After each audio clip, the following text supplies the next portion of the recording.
جتنا گڑ اتنا میٹھا۔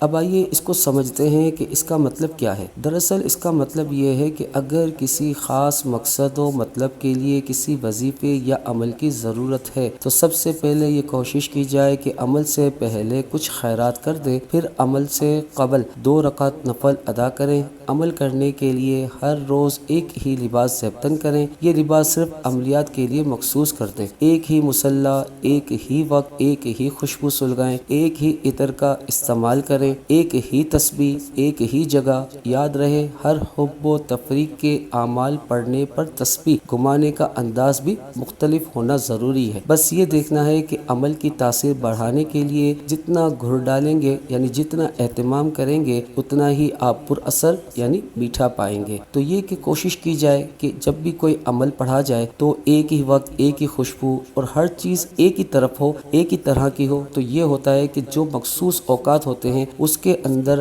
اللہ تبارک و تعالیٰ کے حکم سے کچھ تاثیر پیدا ہوتی ہے، کچھ ریز ہوتی ہیں، کچھ شعائیں ہوتی ہیں جو آپ کو متاثر کرتی ہیں۔ اسی لیے اکثر مصنفین جو بہت بڑے اکابرین ہیں وہ یہ کہتے ہیں کہ جب دوا کھائیں تو کوشش کریں کہ جس دن آپ دوا کھائیں جس وقت کھائیں، جیسے 2 بجے آپ نے دوائی کھائی ہے تو دوسرے دن بھی آپ 2 بجے کھائیں، تیسرے دن بھی آپ 2 بجے کھائیں، تو دوا زیادہ اثر کرتی ہے۔ اسی طریقے سے اگر آپ مطالعہ کرتے ہیں تو کوشش کریں جس وقت آپ مطالعہ کر رہے ہیں، یعنی اگر آپ رات کو 2 سے 4 مطالعہ کر رہے ہیں تو روزانہ وقت کی پابندی کے ساتھ 2 سے 4 مطالعہ کریں، تو ایسی ریز، ایسی شعائیں اس وقت آتی ہیں کہ آپ کے جسم کو متاثر کرتی ہیں اور زیادہ سے زیادہ آپ کے ذہن کو قوی سے قوی بناتی ہے۔ اسی طریقے سے وظیفے کا بھی عمل ہے، وظیفے کے بھی معاملات ہیں کہ آپ جو بھی وظیفہ پڑھتے ہیں تو اس کا بھی ایک وقت مقرر کر دیں۔ وہ ریز، وہ شعائیں وہ آپ کے جسم کو متاثر کریں گی اور آپ کے اندر مزید روحانیت پیدا کرتی ہے۔ خاص طور پہ یہ نقطہ ان طالب علم کے لیے ہے جو اپنا سبق یاد کرتے ہیں، یا ان شعراء حضرات کے لیے ہیں جو شاعری کرتے ہیں، یا ان خطیب حضرات کے لیے جو اپنی تیاری کرتے ہیں، ان علماء حضرات کی ہے جو اپنی گردان کرتے ہیں، اور ان قراء حضرات کی ہے جو اس وقت اپنی ریاض کر رہے ہوتے ہیں یعنی اپنی پریکٹس کر رہے ہوتے ہیں۔ تو اللہ تبارک و تعالیٰ سے دعا ہے کہ اللہ تعالیٰ اپنے حبیب علیہ الصلوۃ والسلام کے